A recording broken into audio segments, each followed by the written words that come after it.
Alors, on en vient à la question suivante qui concerne les restaurants du cœur et la parole est à Fadila Meal. Merci Monsieur le maire, chers collègues.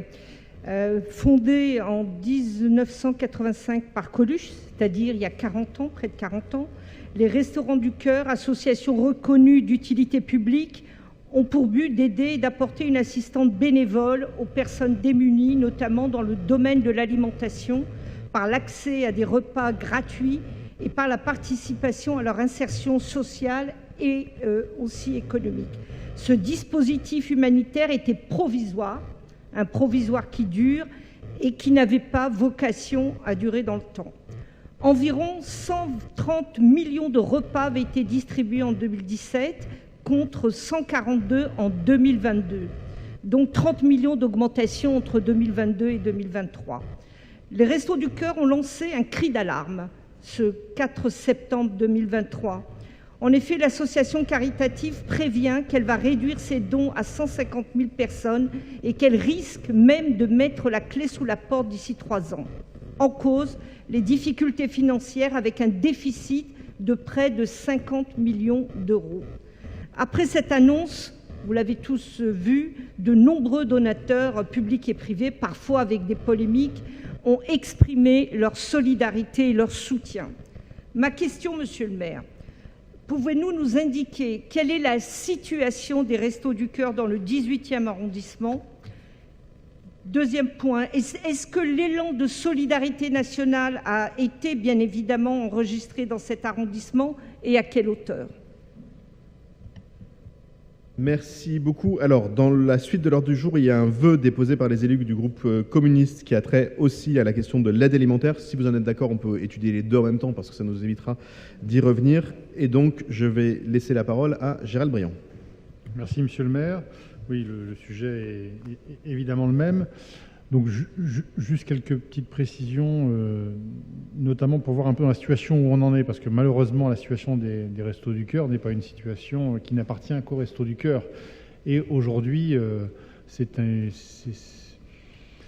vrai mouvement de fond qui arrive et une pauvreté qui est en train de s'installer. Ça a été dit tout à l'heure, mais ce qui est en train de se passer à la porte Montmartre, avec cet afflux de sauvettes, me fait vraiment penser à 2008, comme ça a été dit, ou à 2008, la crise avait frappé si durement. Donc on en est là. On en est là parce qu'il y a des choses relativement simples. On a eu près de 6% d'inflation sur un an au mois de juillet 2023. On a, je ne sais pas si vous aviez vu cette étude de l'Institut Ipsos, mais qui a été faite pour le Secours populaire. Il y a 58% des Français, 6 Français sur 10, qui considèrent qu'ils vivent ou sont sur le point de vivre une situation de pauvreté. Donc on voit à quel point aujourd'hui ce qui est en train de se passer, c'est très très fort. Donc du coup, il y a ces appels à l'aide du Resto du Cœur auxquels je crois qu'il faut répondre. Il y a des choses qui ont été faites, qui ont été annoncées. Il faut continuer. Je pense d'ailleurs que Paris doit prendre sa part. C'est évidemment le sens de ce vœu, qui précise que les subventions allouées aux associations d'aide alimentaire, et notamment au Resto du Cœur, à la Croix-Rouge, au Secours populaire, doivent être augmentées de façon conséquente. Et il s'agit évidemment aussi d'interpeller l'État et de demander à la ville de Paris d'interpeller l'État afin aujourd'hui qu'elle joue son rôle beaucoup plus qu'elle ne le fait, et notamment on propose une solution de mettre une taxation sur les profits industriels du secteur agroalimentaire qui, je crois, sont bien placés pour pouvoir verser ce que j'imagine plus qu'une obole. Merci. Merci beaucoup pour répondre à la question et au vœu. La parole est à Pierre-Yvain Arnaud. Merci beaucoup, monsieur le maire. Effectivement, nous appelons de toute façon à soutenir le vœu dont l'initiative était ceux des communistes et de le voter ensuite côté majorité. Ce vœu, effectivement, va dans le sens d'une réelle interpellation. Nous affrontons effectivement puis la question aussi posée par notre collègue aussi, justement, sur la situation des Restos du Cœur, dans le même sens. Donc, je les remercie pour cette interpellation. Du coup, je vais me permettre de faire un point pour répondre à la question précise de madame sur la conseillère sur la situation des Restos du Cœur dans le 18e arrondissement. Je vous invite, de toute façon aussi, tous les élus de ce conseil, à aller au Restos du Cœur, à aller voir la nouvelle responsable d'ailleurs qui vient d'arriver au Resto du Cœur dans le 18e arrondissement. Je resitue à tout le monde, le 18e arrondissement accueille un des plus grands centres des Restos du Cœur de Paris. Il est situé rue des Poissonniers. Il a pris la succession en 2021 du centre Coustou, qui était plutôt là sur la partie Montmartre. Je ne vais pas vous apprendre que ce centre, malheureusement, ne désemplit pas depuis son transfert, comme la mairie de Paris a soutenu d'ailleurs. C'est grâce à notre travail efficace de notre 18e arrondissement qu'on a pu trouver des nouveaux locaux au Resto du Cœur dans le 18e et qu'on soutient financièrement. Vous vous demandez qu'est-ce qu'on faisait pour les Restos du Cœur? On les soutient financièrement au niveau des locaux déjà qu'ils ont dans le 18e arrondissement. Mais les chiffres sont donc dramatiques. Pour septembre 2023, 1907 familles inscrites au Resto du Cœur, je parle que 18e arrondissement, 1907 familles, soit près de 5000 adultes, sont inscrits au Resto du Cœur dans le 18e arrondissement, dont 107 bébés de moins de 6 mois, 30 bébés entre 7 et 12 mois et 150 entre 13 et 18 mois. L'évolution, elle est très nette. On a plus 18% de personnes qui sont en demande depuis la même période 2022. Entre septembre 2022 et septembre 2023, c'est plus 20% de demandes. Tous les jours, on continue à inscrire. Et donc là, par exemple, la responsable me disait plus 5% de rien que depuis les vacances. Donc là, depuis le 1er septembre jusqu'au jour où on est, c'est plus 5% rien contre ces 3 semaines qui viennent de s'écouler. Dont plus de la moitié sont des personnes qui n'avaient jamais eu besoin d'aide alimentaire avant. Donc ce n'est pas des renouvellements, c'est vraiment des nouvelles personnes qui viennent de s'inscrire pour l'aide alimentaire. Je rappelle aussi que les Restos du Cœur dans le 18e arrondissement fournissent une aide essentielle aux étudiants. Ils ont une distribution alimentaire le mardi soir dans le 18e arrondissement. Je rappelle aussi, pour ceux qui ne le savent pas, que les Restos du Cœur aussi ont ouvert une antenne bébé dans notre arrondissement et permettent effectivement de faire face à l'augmentation très forte de la demande pour les bébés. Tout ça est très dur pour moi à vous raconter, parce que je suis assez frappé par cette évolution-là, et j'espère que tous dans ce conseil, nous en sommes frappés au même niveau. Que fait la ville donc par rapport à ça? La ville donc soutient le côté bâtiment, les locaux, nous soutenons beaucoup ça, parce que c'est important pour les Restos du Cœur. On soutient aussi les camions, le fait qu'ils aient distribution de camions aussi, et nous soutenons aussi, auprès de près de 200 000 €, les Restos du Cœur sur Paris. Mais pas que. J'informe aussi le Conseil que nous soutenons le Secours populaire, l'Armée du Salut. Vous venez de voter aussi tout à l'heure, et je vous en remercie d'ailleurs, une délibération concernant l'association Sawa, qui va nous permettre effectivement de distribuer des repas dans tout Paris, et notamment dans le 18e arrondissement. Je salue aussi Paris Tout Petit, qui donne des couches, des petits pots pour bébés dans le 18e arrondissement, et qui sert à tout Paris. Je remercie aussi les petits déj solidaires, qui sont à la limite entre le 18e et 19e dans le jardin des Halles.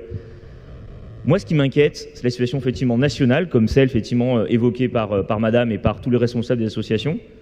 Une situation qui s'est accumulée, puisqu'en fait, nous n'avons toujours pas fini la crise Covid. Elle continue encore, on est encore sur la suite de la crise Covid. Et maintenant, la forte inflation. En particulier, les prix de l'alimentaire et l'énergie. La directrice des restos me disait, elle voit, parce que c'est sur carte qu'on a accès au resto, elle voyait sur les factures l'explosion des prix de l'énergie.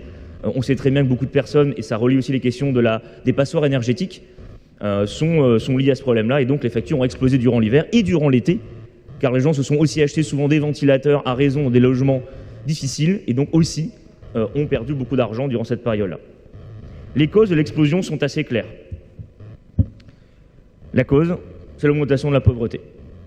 Mais la cause, elle est très claire aussi pour nous, acteurs de terrain, je mets les élus aussi dans cette question-là, et les associations nous le disent toutes, c'est la hausse artificielle des prix de l'alimentaire. Une partie est liée à la crise en Ukraine, et nous savons tous, une partie est liée à des hausses totalement artificielles de la part des industriels. Des hausses qui ne sont pas du tout enrayées par la politique gouvernementale. On laisse faire. Deuxième chose, on refuse d'augmenter les minima sociaux.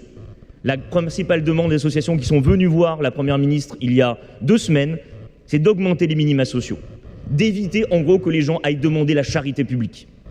Ça a été refusé. Les étudiants qui meurent de faim. Rien ne se passe pour eux, ils sont toujours autant à faire la queue dans notre arrondissement comme dans toutes les villes de France. Rien n'est fait non plus sur les étudiants.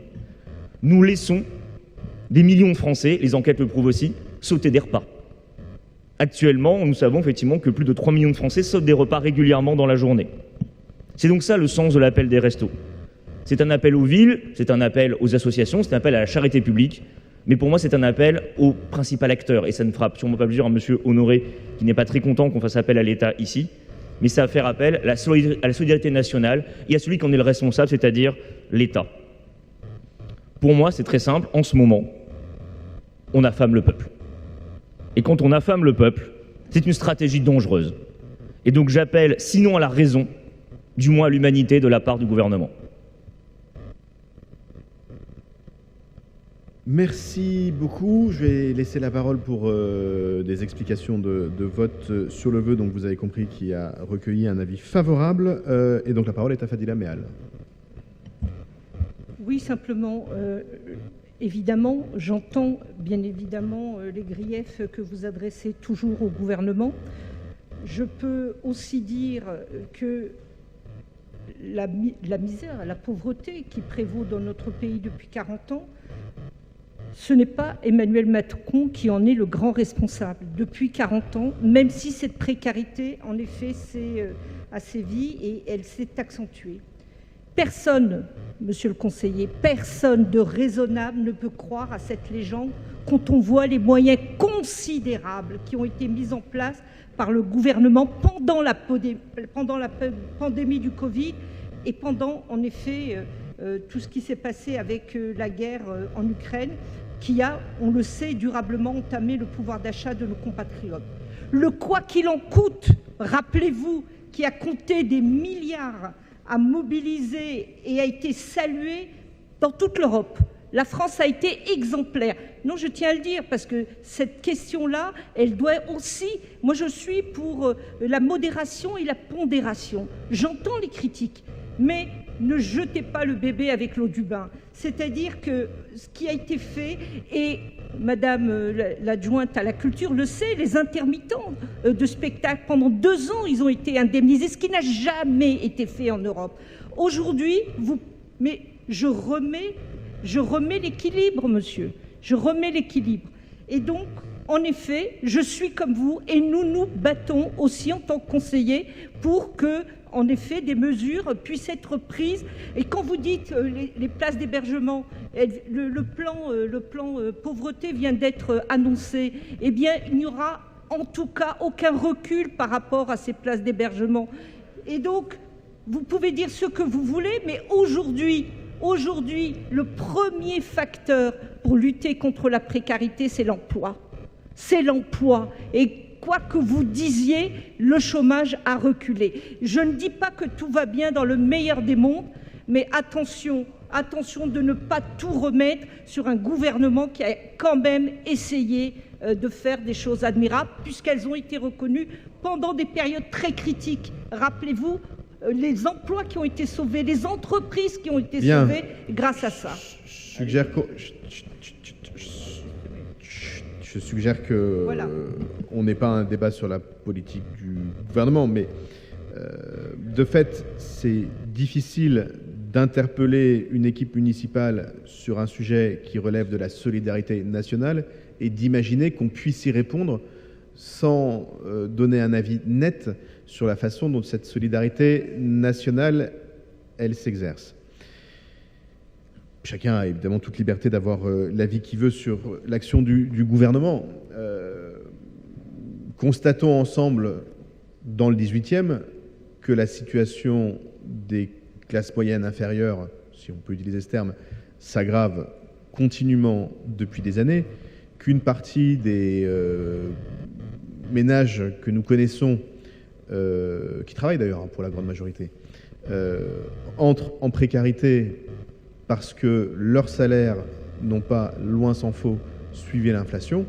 Et notons ensemble que ce soit sur la question de l'hébergement d'urgence, il suffit de se déplacer dans le 18e ou ailleurs pour constater que le compte n'y est pas, et que si on en vient à avoir besoin de l'argent de milliardaires pour financer des structures, ce qui est très bien, c'est que sans doute le système dans lequel nous sommes n'est pas complètement au niveau où il devrait être. Après, chacun en tirera les conséquences politiques qu'il souhaite. C'est pas le sujet. Chacun connaît aussi mes engagements. Mais reconnaissez que si vous nous interpellez sur des questions qui relèvent clairement des compétences de l'État, il est difficile pour nous d'y répondre sans ne serait-ce que donner quelques éléments de compréhension sur la situation dans laquelle l'État nous laisse. Et donc la réponse, elle fait suite à la question. Si vous posez des questions sur les politiques municipales, on aura plus de mal de parler du gouvernement, mais si vous nous posez des questions sur des politiques nationales, on aura un tout petit peu de mal de répondre sans parler de ceux qui en sont responsables. Voilà pourquoi je vous propose de mettre aux voix le vœu présenté relatif au soutien de la Ville de Paris et de l'État aux associations d'aide alimentaire. Qui est pour ? Qui est contre? Qui s'abstient? Il est adopté. Je vous en remercie.